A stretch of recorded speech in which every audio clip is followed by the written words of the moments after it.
But there was a time when people used to say, when they come from Northeast to India, they say that I'm going to India. I mean, when they used to come to Delhi, there was that kind of level.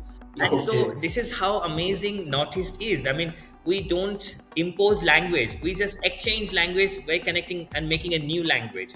Can you see there is an inner Mizo identity and outer Christian identity that overlaps and overshadows the Mizo identity. Now you feel you are inferior and you have to be somewhere near to those white people. And these Indians are actually not your ancestors.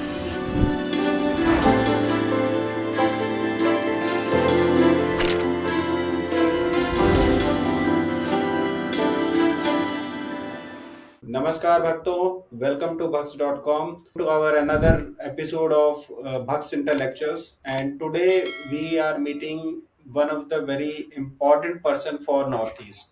I met him in one of the Iksha IKS Sangam in Bengaluru at Satya Sai University, and then we started discussing ki what you do, normal chat. And then I came to know that he is doing something amazing in Northeast, especially in the Assam region. And then obviously the idea came ki let's talk about this online and highlight ki what you are doing, why is it important, how you are connecting Assamese language and other Northeast languages with Sanskrit, and is it required, or at what intensity it is required. So we discussed a lot, and today we are here. I welcome Dipankar Bhattacharya ji. Dhanyavad, Himanshu ji. Thank you so much for having me here in your team, in your podcast. So this is Dipankar for you, Dipankar Bhattacharya from Assam, Guwahati. So who is Dipankar Bhattacharya? I should not be telling about myself in a very applauding in a different way. But yes, Dipankar Bhattacharya is a ever student of Sanskrit, Sada Samrakshaka of Samaja and Samskrita and the Bharatiya Jnana Parampara. So, yes, this is Dipankar Bhattacharya for you in short, and we have been working in Assam through the team called the IKEA Foundation team, and our goals, we will talk about them later on as time progresses. Yeah, thank you. Thank you so much, Himanshu. Dipankar ji is very humble, but let me tell you, he is a polyglot. He knows 8 languages. He is working with one of the most important topic of for Bharat and Bharat education, that is Indian knowledge system. He has worked with the Ministry of Education for the Indian Knowledge System Department. He has gained his degree from Tirupati University, if I'm right. Yes. As of now, he's working in Rishiod University in Sonipat, and the most prominent Acharya of Sanskrit, Dr. Sampanand Mishra. We all know him very well. And when I talk to Dipankar ji, his knowledge to Sanskrit is really fantastic. He amazed me. So, I mean, he is very humble to give his introduction, and I think there's a lot to talk about his introduction, his education, his thorough education in Sanskrit mostly, and his personal living disciplines also. It is worth understanding. But let's start with what he is doing. He has started 2 organizations, IKEA Foundation and TAF. Both are working mostly for Northeast, uplifting the Indian knowledge system, introducing Sanskrit, and introducing Indian knowledge system in various aspects, even like agriculture, education, and all. Let's start, Dipankarji, with understanding Northeast in the present scenario. Sanskrit is not new to Northeast. In fact, Sanskrit and Bharatiya Gyan Parampara has lived for many years, thousands, lakhs of years from Northeast. So, as of now, I just want to know ki what is present scenario. I mean, we all know what is the condition in Northeast. You want to explain what is present scenario in Northeast related to Sanskrit and Indian knowledge system both. Yes. So before starting, I'll just do my recitation of gurus. I'll just do a remembrance of my gurus, and I'll proceed with that. answer. Om Sadashivasamarambham Shankaracharya-madhyamam Asmadacharya-paryantam Vande Guru-paramparam Shruti-smriti-purananam Alayam Karunalayam Namami Bhagavat-padam Shankaram Lokashankaram. Shri Gurubhyo Namaha. Northeast, as we see, northeast of India, when we talk about northeast of India, it is just not the northeast or a corner of India. It is actually the corridor of the whole Southeast Asia. It's a portal to the Southeast Asia for India, and historically and even now, it has been playing a very important geopolitical, phenomena and of a phenomena area. Like it's amazing to see the rich cultural and the ethnic diversity we have in Northeast. It's quite heterogeneous, unlike the rest of the Indian landscape. So yeah, of course, it is a good question when we ask like, what is the present condition? But let's trace the history of um, Sanskrit in Northeast. How it starts? Like, was it there? There is some conspiracy theories like Sanskrit was imposed in Northeast, and now because of BJP government, it is a part of their saffronization mission and so on and so forth. But let's start from the history. So Ramayana, the first mention of, in the classical Sanskrit, if we see, the mention of Pragjyotishpur or Assam, we can find in Ramayana in the Kishkindha Kanda. It is told as the Tatra Pragjyotisham Nama Jatarupamayam Puram in the Kishkindha Kanda of verse number 4.42.31, and it is told that there resides the Pragjyotishapuram. It is beautiful place, you know. So there resides the Pragjyotishapura where Naraka rules. Again, in the Mahabharata, the description of Pragjyotishapura or the description of Assam and the Northeast, it is told that Sakirataischa Chinaischa Vritaha Pragjyotisho Abhavat. So you can see the Mahabharata itself, it is told that different kingships, different states of Kiratas, tribe kings were there, encompassing the whole of the Pragjyotishapura, the Assam. And it is in the Sabha Parva.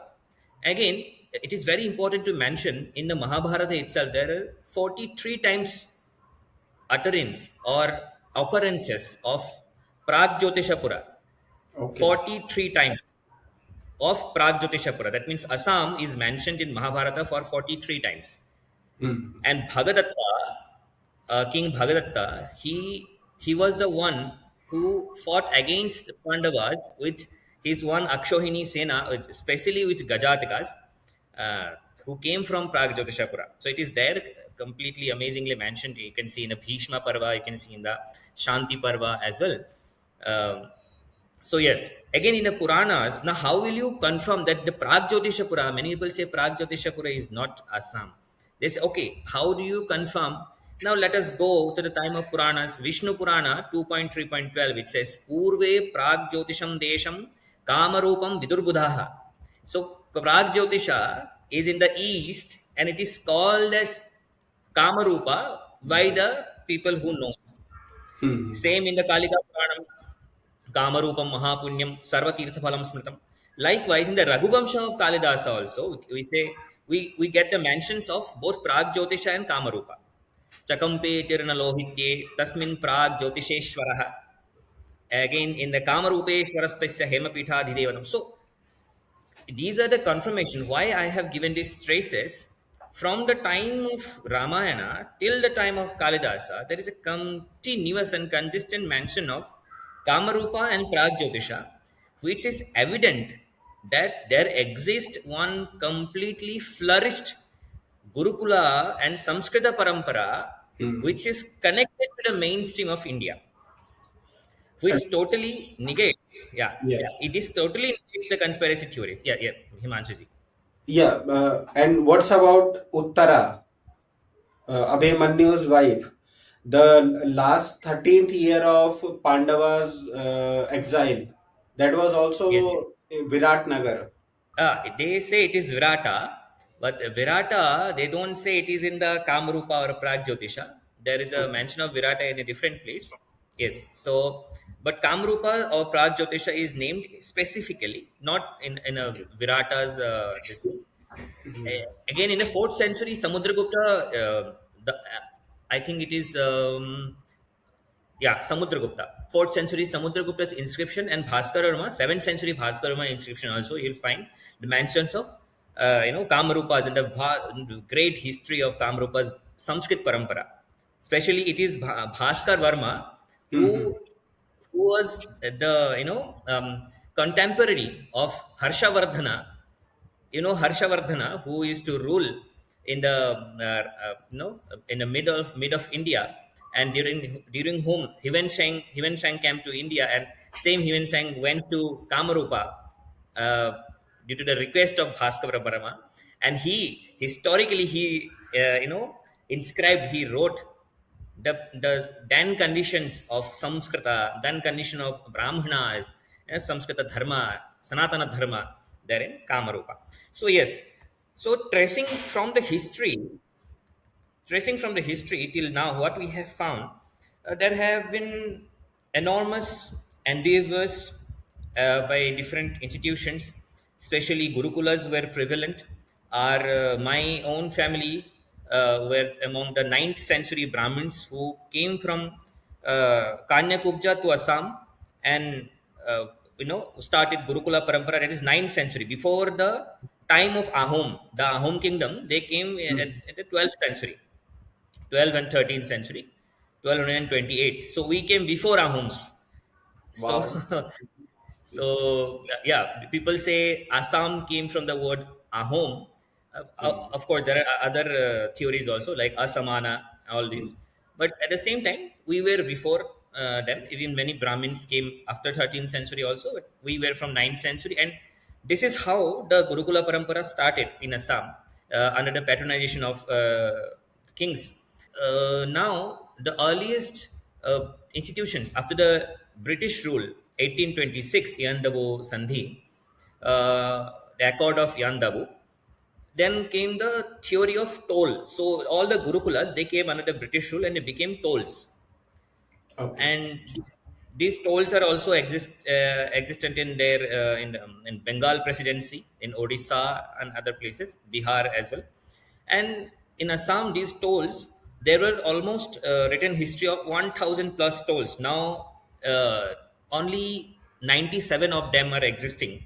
The harsh reality is many of them are not in a good condition. They Hmm. lack the basic infrastructure, but of course they are existing. We have made a huge database of them in our database website, the Assam's database. So you can visit tads.org.in and you can go through the whole of the existing tolls, the scholars of Assam, the manuscripts, the thesis papers, everything you can get, the metadata of the whole the history, living history.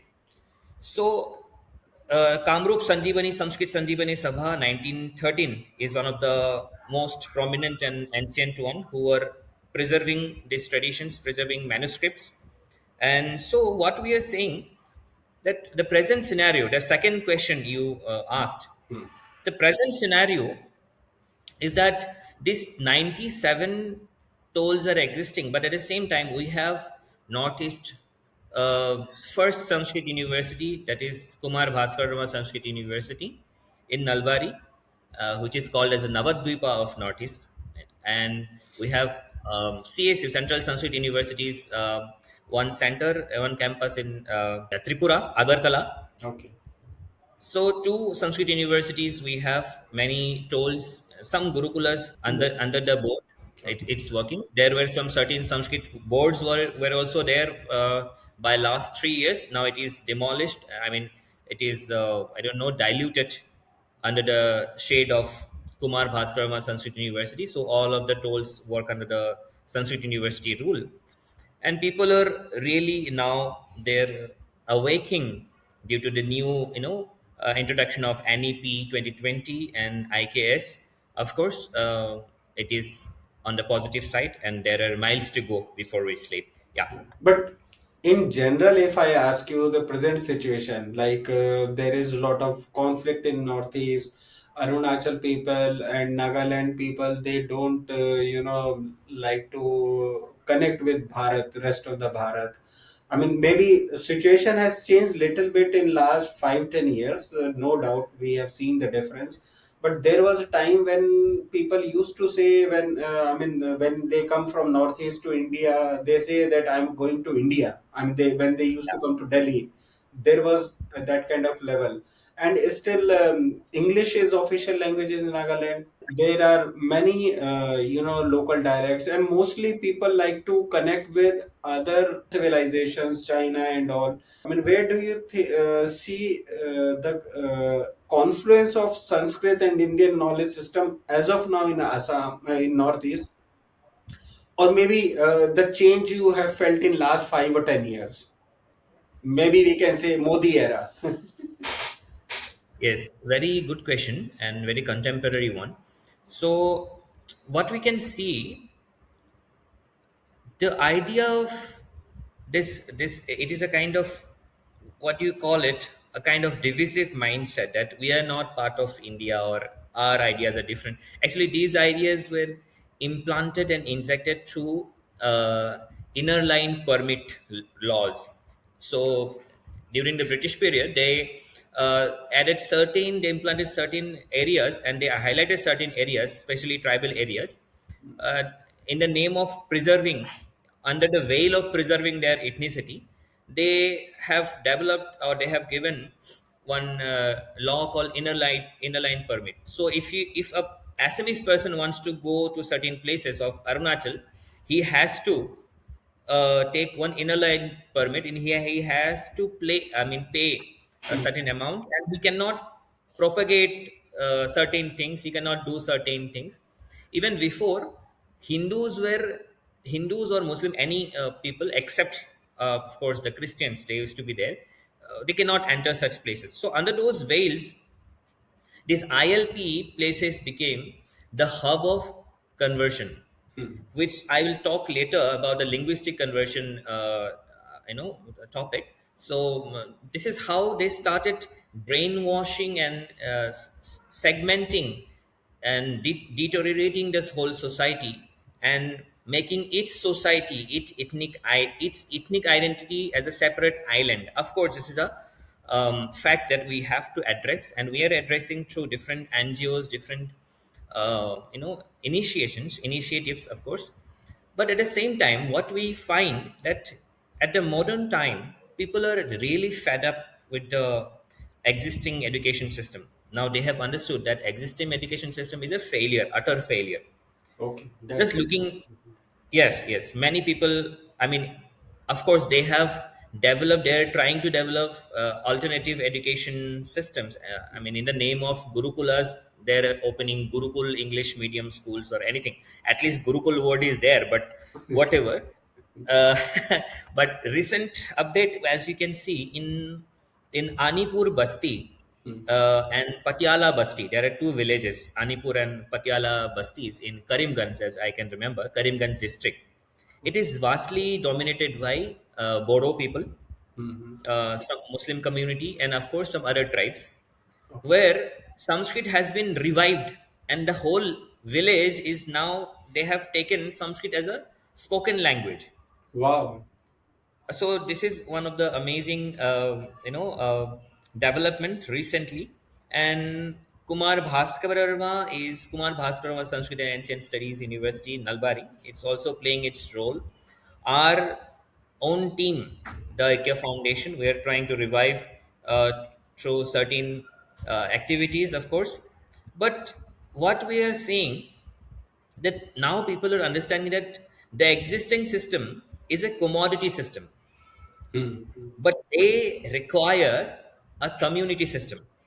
So the whole ethnic communities, they are built up through give and take and mutual upbringing system. So in Bodo, if you go to a Bodo people's village, if there is a marriage, you need not do a single, single work in that whole thing. If you are the parent, Okay. if you are a parent of your daughter, then you need not do a single task. The whole community will come up, they will make the pandals, they will cook everything, they will feed the guest, and it is done. You just watch. Well, This is fantastic. this is how the community works there, so strong. But where you give, there you introduce a school, an island, where you just give the amount, a certain amount. Suppose you are going to some saint, random saint XYZ school, and in that, under the sainthood, you are sending your kid, and you are expecting, because I have paid this amount, this much money, my child should be educated with this much marks. So Mhm. this is a, commodity system that you are expecting. Whereas our whole society is based on community system. So now the whole Assam and the whole Northeast is understanding that we need a community based educational model, which we are trying to build. Yeah.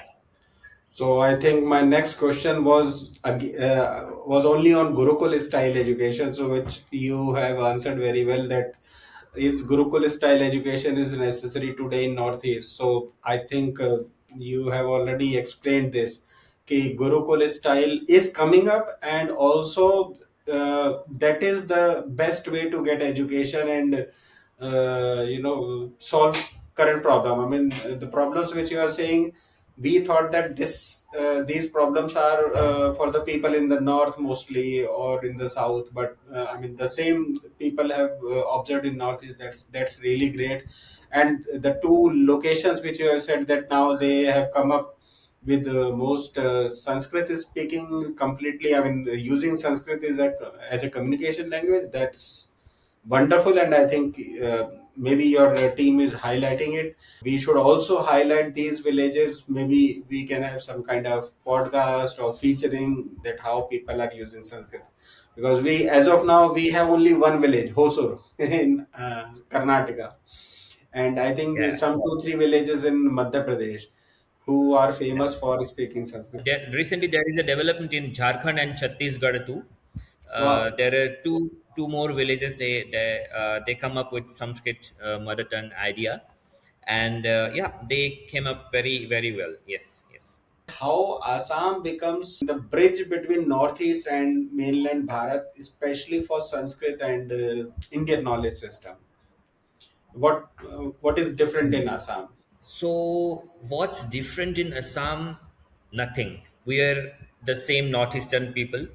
We are same India. Okay. But what's special in us is that Assam is the center of the whole Northeast. So if you want to go to any place of the Northeast, you Yeah. can, of course, you can go via air, but of course, you can connect through roads from Assam.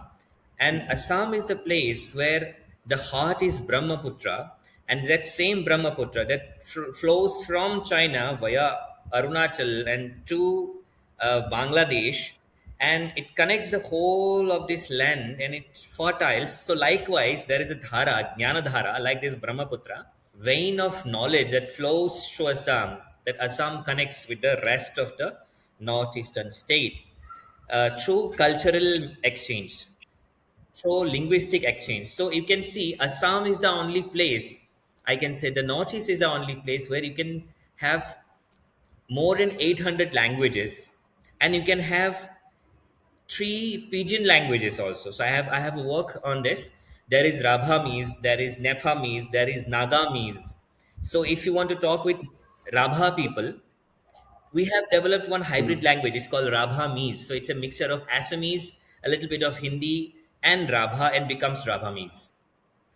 If you, yeah, if you want to Okay. talk to Naga people, they have more than 44 languages, and if they Yeah. come to Assam, and there we have a very good relationship with Naga people from the time of Ahoms, and we have developed one language. It's called Nagamese. So Nagamis we have heard since many Yes. years. So is it No, no, new it's in not new. generation? That's what I'm talking. So historically, we are Okay. so versatile in linguistic exchange, in cultural exchange. Likewise, Nephamese with Arunamis, that is also called as Arunamis in Arunachal, If Arunachali and an Assamese wants to talk, in Arunachal they have more than 200 plus tribes and their languages, Galo, Nishi, Apatani, and they can talk to an Assamese through Hmm. using Nephamese. And so Okay. this is how amazing Northeast is. I mean, we don't impose language; we just exchange language by connecting and making a new language. And we have different cultural exchange places, like we have Jonbil Mela, where hill people come and plain people come together, and then they exchange their own plantations, whatever outcomes they come, the crops, their clothes, all those things they exchange. So whatever you get on the hills, you'll not get on the plains, and whatever you get in the plains, you do not get on the hills, and you just exchange. The barter system, even Barter it's system. still existing now. And this amazing Okay. confluence is what its special Assam is about.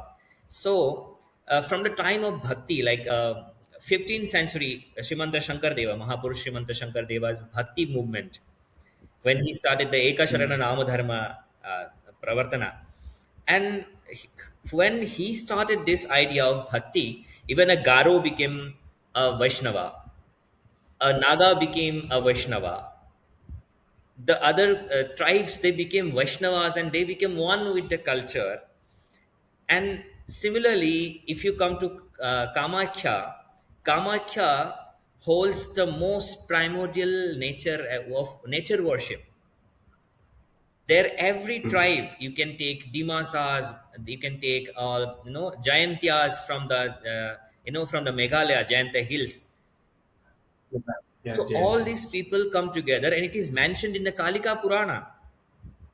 So this connection through bhakti, through language, through cultural exchanges, Sanskrit is getting Hmm. Sanskrit is getting connected. It is the main sutre, like in Gita said, sutre manigana iva. So Sanskrit is a thread to Hmm. connect all of this cultural, and ethnic, diversity that we have noticed. And yeah, this is how we are connected. This is how Assam is special in Northeast. Yes. Hmm. You have taught us something which I think nobody would have ever known or understood, ki how linguistically complex and linguistically flexible as well the people in Northeast. I mean, my next question was about Sanskrit in Assam today. But I think you have already responded कि Sanskrit is becoming a sutradhar for all these languages. So now, when you have told us about so many languages, and still there is so flexibility and so good communication, let's talk about linguistic conversion in Northeast. When you use this term linguistic conversion, what exactly is being converted? I mean, language, thought, or civilizational memory? I mean, what is linguistic conversion as a layman term, in a layman terms? So the word itself, conversion, it came in the first of 19th century, the coinage of this word. But linguistic conversion is my own coinage. It's not used before. But what I say, linguistic conversion is a very subtle way of conversion through language. And what conversion through language is, so it can be known as language replacement. So what it is actually in its inner engineering. So it shifts in the categories of thought, the depth of vocabulary for certain philosophical ideas, and the collective memory of the traditions eventually. So what happens, as I have already mentioned, that the existence of inner line permits in Northeast, it gave a very nice hub, an incubation place where you can actually grow this conversion without any hindrance or without any external efforts. And then Just, just, yeah. just 1 minute. So you are saying that these demarcations with interline permissions, they actually helped to survive civilizations and cultures? No, they actually helped to convert civilizations. It is like the ethnicities are same, but the Hmm. identities of the ethnicity has gained another overlapping and outer layer that we are, suppose if we talk about Mizoram, I'll be sharing a personal experience with you. Recently for a survey to know the folklores of our northeastern brothers and sisters, I went deep inside the hills of Meghalaya, Jayantia Hills, Khasi Hills. I have met 33 kings of Khasis that I have already told you when we met, and I went to Apatani village in Jiro of Arunachal Pradesh. I have people in the Nagaland from Jelang tribe.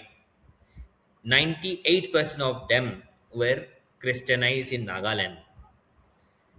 In Khasi peoples, the where the king lives, okay, in front of the palace they have a church. They say we are not Christian, but they have established a church. We cannot do because it is because of the constitution. Now we cannot fight, and the king is a doctor, and his prince is an IAS officer. They cannot do anything about it.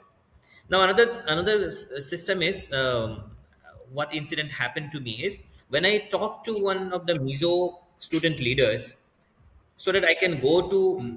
the Mizoram and ask people about their folklores, the original folklores before the advent of Christianity. Hmm. The student outrightly said, "No, we have been uncivilized. Now we are civilized." So, Okay. just by this answer, what can you infer? I mean, they themselves are telling they're Mizos, they're proud Mizos, Hmm. but they were Hmm. uncivilized, their forefathers were uncivilized. Now, by the advent of Christians, they have become Christianized and civilized Mizos. No. Now, can you see there is an inner Mizo identity and outer Christian identity that overlaps and overshadows the Mizo identity? Hmm. So this is what's happening, and how this is happening is this is what linguistic conversion is. They will first translate Bible into Mizo or any ethnic language. They will say, "We will teach you your language because you are losing your language, and we'll save you, we'll protect you from the other people." And now, after listening, after reciting those Bible, rhymes or verses, whatever, Hymns. then slowly Hmm. this process starts of simulated inferiority complex. It is a stimulated one. I mean, you don't know. You felt very good when 2 days back as a Mizo, and all of a sudden because of this simulated matrix, now you feel you are inferior, and you have to be somewhere near to those white people, and these Indians are actually not your ancestors. And you Hmm. enter Saint Mary's or saints school or college or whatever, and you come out to be another person who feels, and he's or she is not a part of India. So this is what linguistic conversion is. And at the same time, even in the mid of India, in the mainstream of India is also happening while doing the translation. You are replacing moksha, liberation. See, Liberation. liberation. When I say And moksha, you remember liberation. But liberation is hmm. Christ, going to some heaven or something else. But it is not moksha. Moksha is Hmm. mukti. Mukti from what? Mukti from bandhana. Bandhana what of what kind? Three dukkhas. Dukkhatraya. Adhyatmika, adhibhautika, adhidaivika. Such subtle Hmm. divisions, such subtle philosophical backgrounds, you totally, you know, uh, just don't admire those things, and you just tell, okay, this is liberation. Dharma, okay, this is religion, but dharma is not religion. Atma is not soul. Atma Yeah. is not spirit. Karma is not action. True. Artha is not money. Hmm. Such, Yes. I mean, Rajiv Malhotra ji, he has also given very good inputs in this. He has written a book called Yes. Sanskrit Non-Translatables, and I think every Hmm. Indian should, Yes. every Sanatani should read this book of and they should also write their own books on why their language should not be translated. Suppose one ethnic person from Bodo, one person from, That's really a good point. I yes, just hold on. First of all, tell us when you said that everybody should read Rajiv Malhotraji's Sanskrit non-translatables, why everybody should or read. And second thing, the second point which you have said, it is really very good point, and I think you should focus a little bit more on this idea what yeah, you are saying, that work on your own language in yeah. non-translatables. So see, why, first of all, why non, let's talk, I have already told what is non-translatables, that some words, because of your cultural identity or uniqueness, cannot be translated to other language, because every language will carry its own cultural identity and cultural uniqueness, of course, that will be there. So no such words, I mean, there are certain words you cannot translate at all, and they are to be kept as they are. Those are called as non-translatables. First of all, what I have addressed. Now, why non-translatable is, see, when you translate a certain a para or a sentence from one language to the other language, from the from the source language, they say, to the target language, what happens is there is a misinterpretation, there is a chance of misinterpretation, there is a chance of Yes. loss of information as well, and there is a chance of digestion. What Rajiv Malhotra ji, he has told Hmm. in his non Sanskrit non translatables, that there is a consequence of digestion. When there is a source language Hmm. tries to translate it from source to the, yeah, The target the language. aim language, target language, there what happens is, the how you perceive, the reality and the history and the culture, it totally changes. The moment you change these three things, history, culture, and the notion of reality, you totally, as a whole, the person changes. The physic True. remains the same, but the minds becomes something else. Mind becomes like the source language, and sometimes it comes in between. I mean, it lives in the area of confliction, that if, am I this or am I this, am I from the source language people or am I from the target language people, and the whole life you spend in between, and you die. And in Gita, Bhagavad Gita, it is told, Sanshayatma Vinashyati. A man in conflict will certainly die. Die in the sense he will be, destroyed. The Yes. community, so from this individual to the community, the idea of perceiving its reality, its culture and history, when it changes, there comes the area of conversion. It is very easy to convert somebody who is in conflict. That is why it is True. very much needed that every culture, every ethnic language should have their non translatable list. That these are our certain areas. We want to be identified these things as they are. We don't say Homo sapiens in a different name in Sanskrit. We say Homo sapiens only, because it is in Latin. One is Yeah. genre, one is species. So genus and species we have to keep Hmm. up as they are, and they are named. This nomination, this nomenclature, as they say in the biology, this nomenclature has been given for a certain reason because of their features. So these features, they, as they are in the Latin, might differ from the area of perception to another person from a different culture.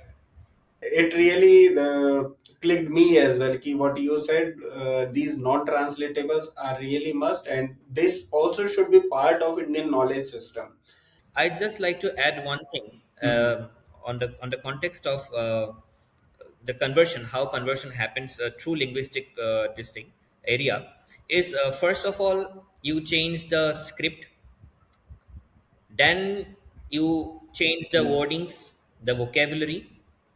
Then with the shift of script and vocabulary, the curriculum changes all of a sudden. You won't know. because reinterpretations will start in the tradition, because when the moment you say atma is soul, you will start singing the verses of the Bible, New Testament or Old Testament. And from Bhagavan you will start talking about God, and God is very near to, I mean, it is totally based on the idea of Bible, it is a biblical word.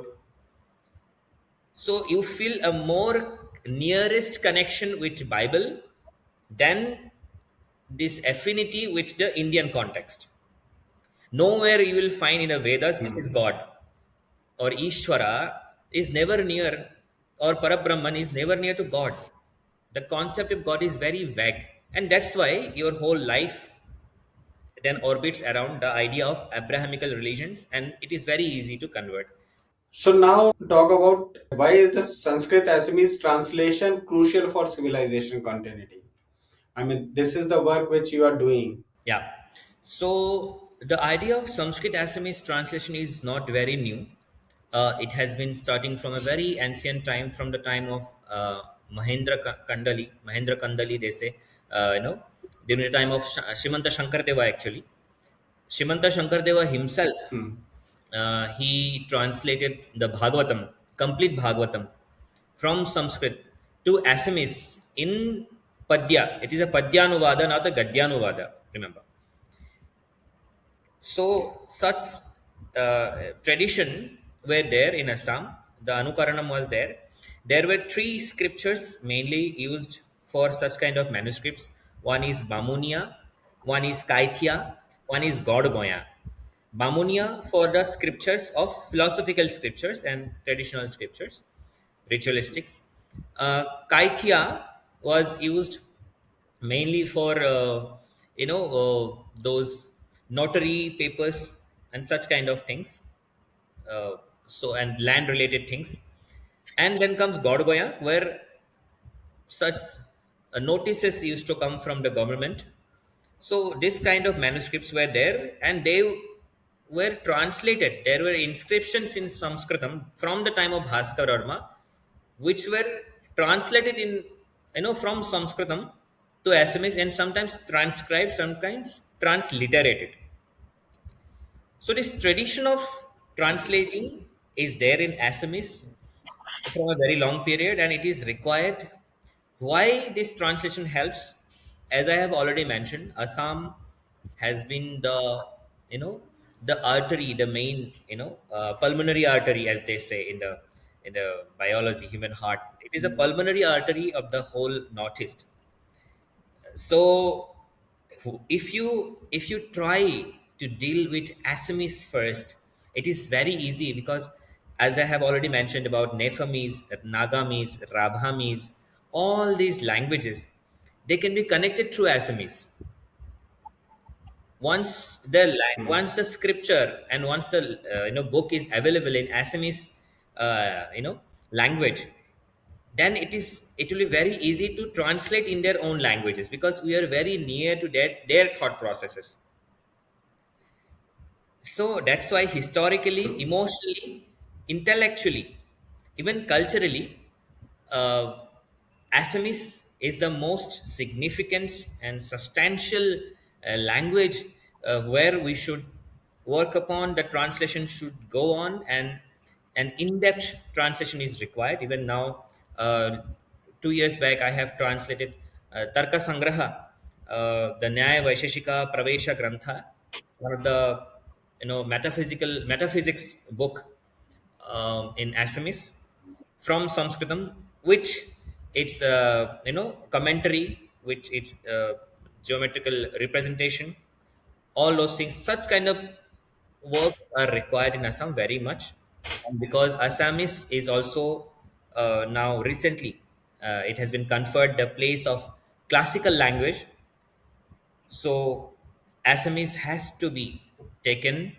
for the translation very seriously at this age. Yes. I mean, you are saying that there is a whole lot of long history of translating Sanskrit into Assamese. But as you have also worked in this field and you have translated some text, what kind of challenges you find while translating Sanskrit text to Assamese?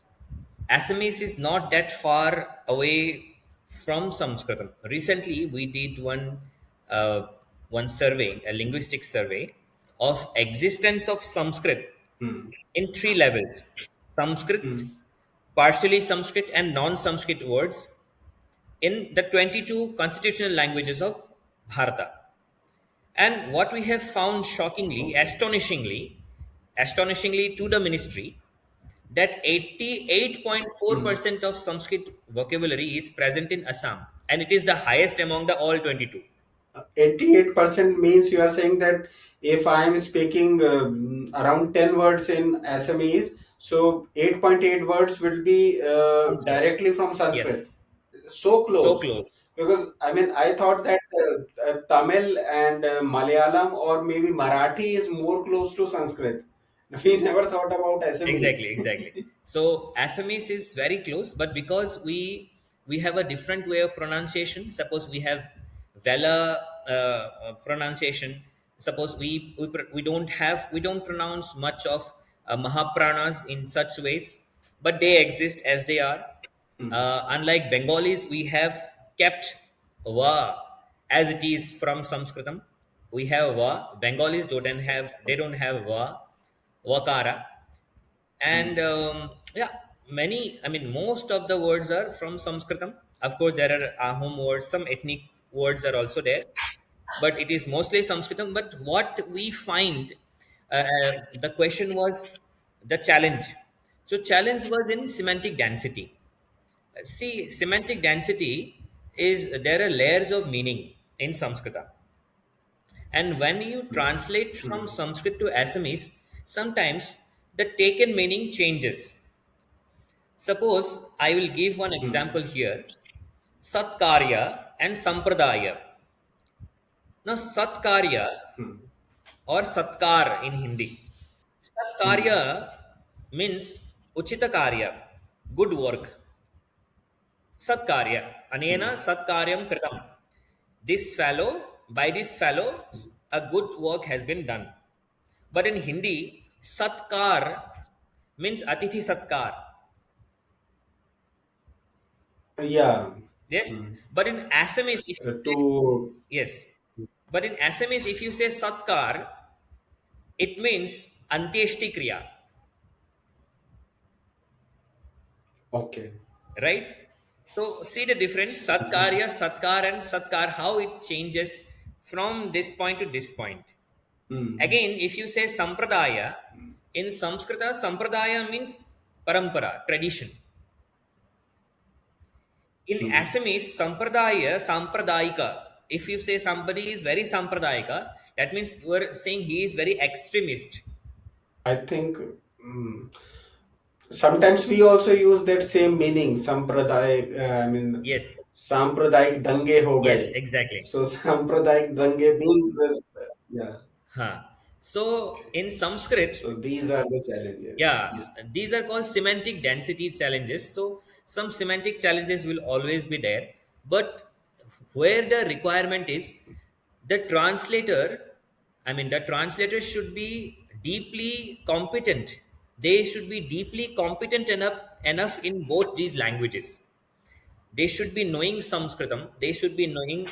Once you know Sanskrit, most of the context you will be knowing, and it is very easy to translate. Yes. So Assamese translators, most of them they don't have Sanskrit background, and Sanskrit people they don't have mostly some Assamese background. So I was very lucky and blessed to do this kind of work in the Ministry of Education when I was working there, and yeah, such intellectual traditions they need to be addressed in this way, in intellectually and of course culturally being competent enough. Yes, thank you. So on this topic, my last question is impact. So have you seen any real change on the ground when people access Sanskrit knowledge or content in their own language, like in Assamese or in Northeast? So is there any change, bigger change you have seen, or the change is coming up?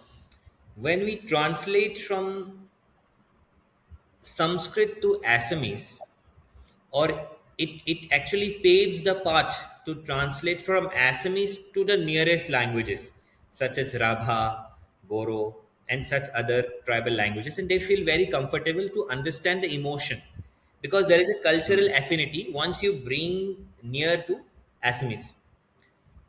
That is first thing because it paves a path means you are actually saving a lot of people's life. Then second area is, see, whether through the regional translations or this community shibirs people are doing now, right now Sanskrit Bharati people are also working, and student workshop are also doing. Actually, you are the people, they are understanding the mainstream of India.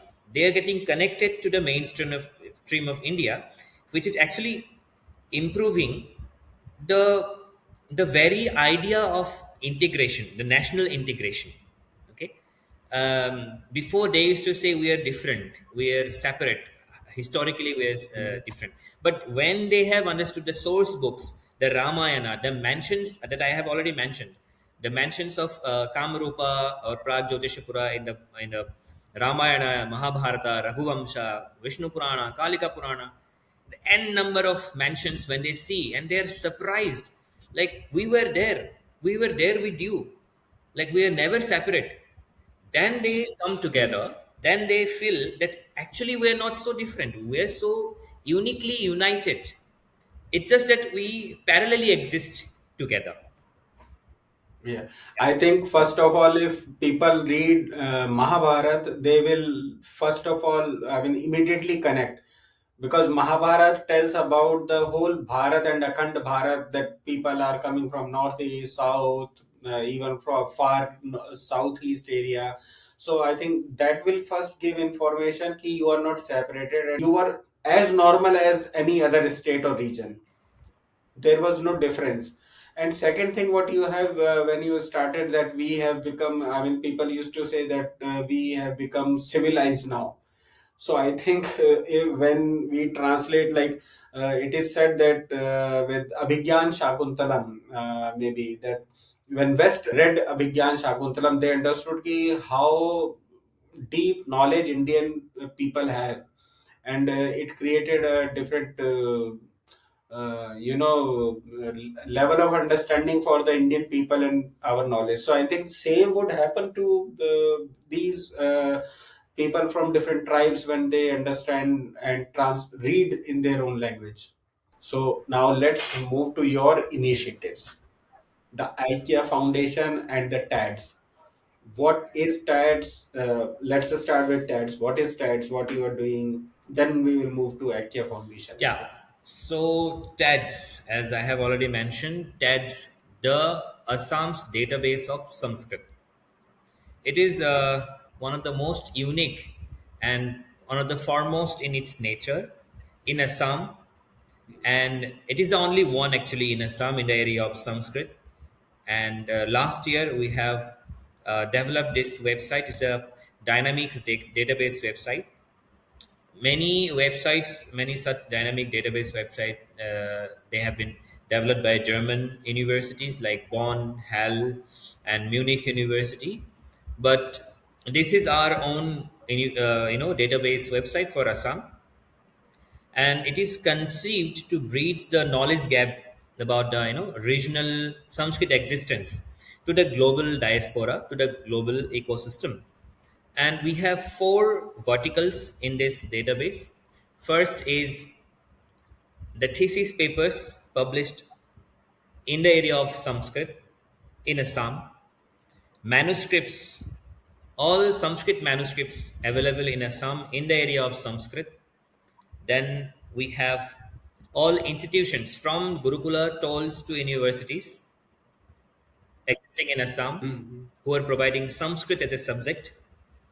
Then fourth vertical is, it's regarding the the scholars, the ancient scholars till now, where they Mm. existed, who were they, and what are the contributions, the books they had. You won't believe there is one scholar. from the 15th century, 15th, 16th century, who wrote 18 Smriti Shastras in Assam in his lifetime. 18 Okay. Smriti Shastrans, one drama, one bhashya, and his name is Pitambara Siddhanta Bhagisha. And he is from Assam. Even there are many sayings that even this Kumarila Bhatta was from Assam. Yes. Okay. That's new. So we'll have a different topic on this. There is a big discussion can happen on Kumarila Bhatta, and a book totally dedicated to this topic is there, and I'll definitely share with you. And yes, so these four verticals we have addressed in this TADS website, and it is open to all for the next generation, especially because the next generation will ask these questions: who are the ancestors, who are their ancestors, and we should be able to answer Yes. such questions. So this is tags for you.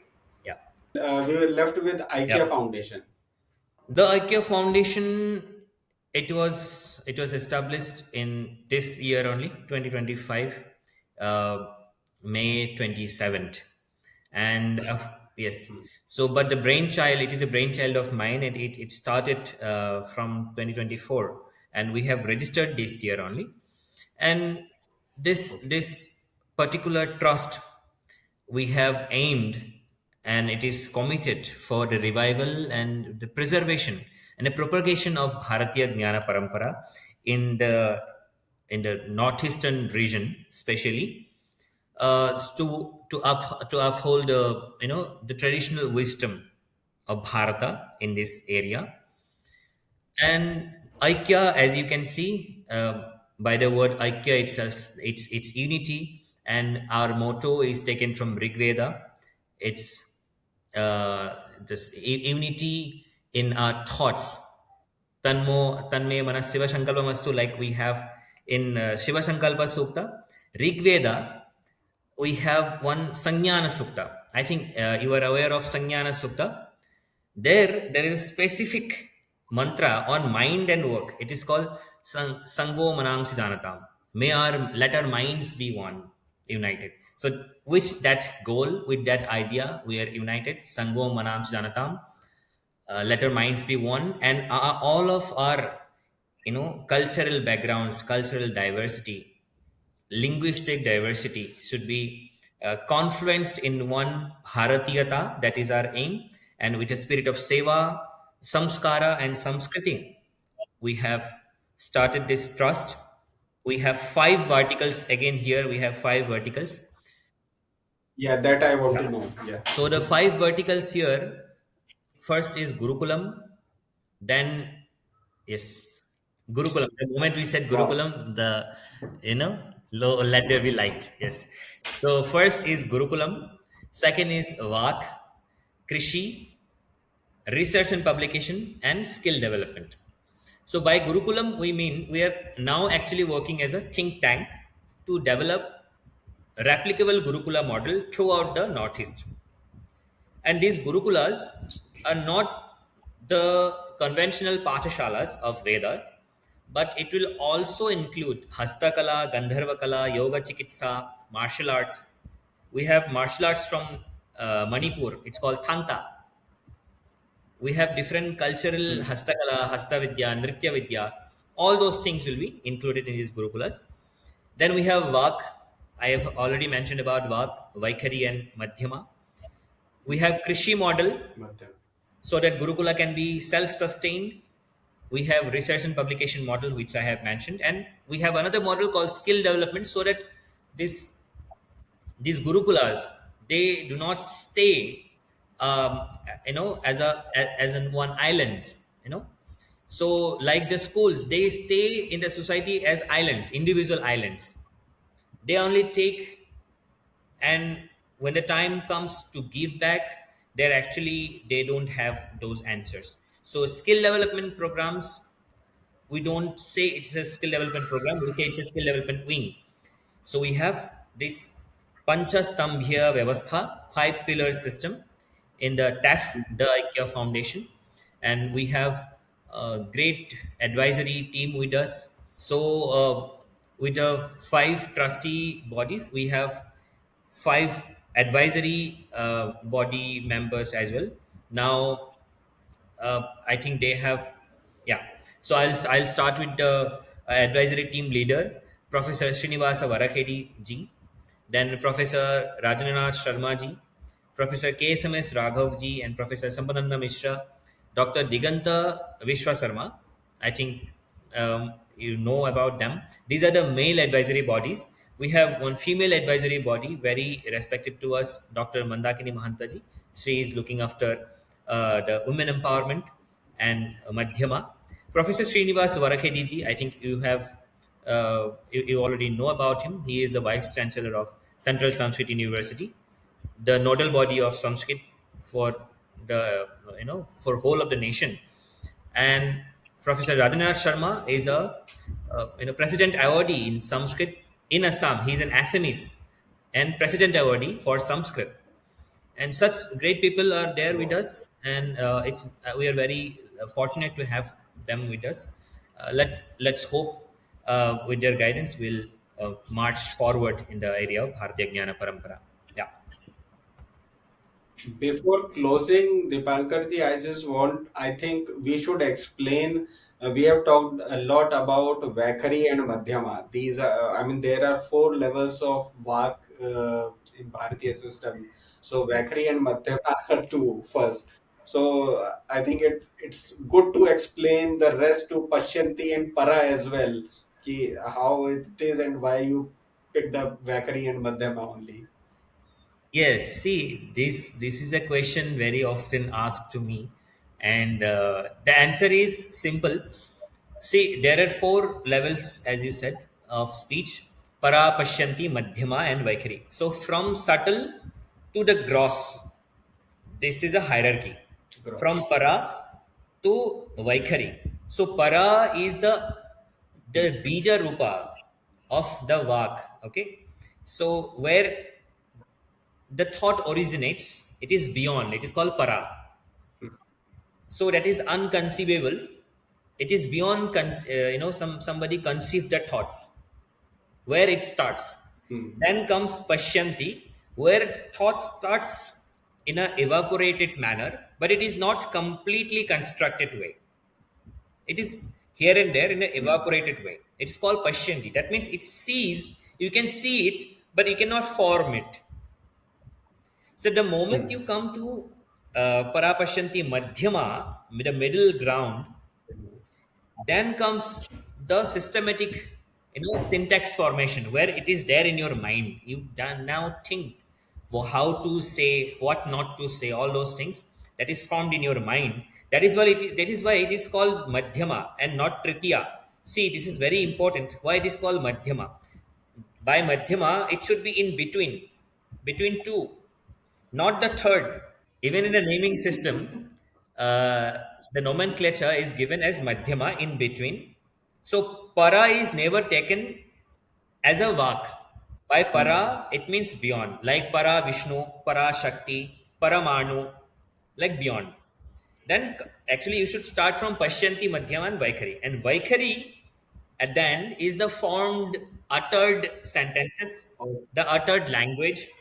So why we have taken these two is Para we cannot see, Pashyanti we cannot form. What we think is in the Madhyama, and what we say is Vaikhari. So our thoughts and our words that we are working upon. That is why we have taken Madhyama and Vaikhari. I used to follow Professor Kapil Tiwari, Padam Shri Kapil Tiwari ji, That's and he is very much renowned in exploring the tribal sects of the Bharat. Yeah. So he explained me in a different. I mean, he explained in a different way that Vakari is right the gross mode of communication where you speak. Then the second level comes is Madhyama, where high level of speaking is not required, even with some subtle words or some some signs you can communicate the language. Then the third one, which is Pashyanti, is where you even don't need to speak. Like you see someone and the signal is given, the communication is done. So that is Pashyanti, that even with seeing you can communicate with Yes. the people. I mean, he told about in the Yogaja travel Pratyaksha. system. Hmm. Is where even seeing is not required, you Yeah. communicate. Like I mean, that was very good definition. Like sometimes happens that your loving person is miles away from you, but you feel Yeah. something if something happens to him or her. So that is para Yes. beyond. So So that is yes, also that is very so I true. mean, So what I have told is a top to bottom way. What he told is a bottom up way, and he told in a very yeah, spiritual yogaja pratyaksha level. What I told, see, I'm a yeah. normal Vyakarana person, so I'll tell you in a Vyakarana level. He will tell about spirituality. Of course, yes, both are true. Both are true. Yeah, that was a really very beautiful definition I Yes. heard from. And obviously, you clarified it logically. Yes. Well, I first of all congratulate you for having two organizations, and these organizations are not just for the namesake or just came out of curiosity. I have seen the people, the advisory board. They are really people of very high stature, and if they are part with you, that means you are doing something really serious, you are doing something really very important. That's why these people are giving their time and energy with you. So I must congratulate you, and people should communicate and join with you, join hands with you in this endeavor. We all should support your these efforts. At such a young age, you have to me you have achieved really very good level of achievement. I mean, I can say in Indian knowledge system, this is really a good achievement. So I would like to have your final words for our Bharatiya youth, Sanatani youth, being a young man, establishing two great organizations. What is your message to our Bharatiya Sanatani youth? Yes. Thank you so much for the time, for the opportunity that you have given me, for the platform that you have given me to talk to the world. And yes, I'm not that great to give my words, but what a few humble words I can only transfer from my gurus to the mass is Charayveti Charayveti. That is from the Aitareya Upanishad, from Rigveda itself, and it is told, keep marching forward and keep marching forward, as Vivekananda said, until the goal is reached. So we should not stop until the goal is reached, and goal is complete decolonizing the minds of Indian people and re-establishing the lost. I won't say lost, but it's a Falgudhara, it's unseen.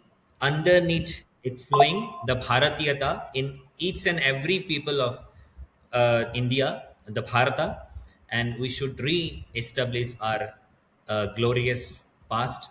And that is only my message to the youth and the mass. They should follow a Guru Parampara, and whatever Guru Parampara they may be into, whatever place they are in, please contribute something for the greatness, for the glory of this Sanskrit, Samskara, and Samskriti. Thank you. Dhanyavad. Thank you, Dipankar. Thank you very much for this deeply insightful and grounded conversation. Your work through education, Sanskrit, Assamese translation, and initiatives like TADS and the IKEA Foundation shows us that civilization revival does not happen through slogans, but through silent, sustained effort on the ground. So we are really grateful for your having you on our channel, and we congratulate for these achievements. Pray to Bhagwan that you get more and more success in this endeavor, and we wish you good luck. Thank you, Dipankarji. Thank you very much for Dhanyavad. this.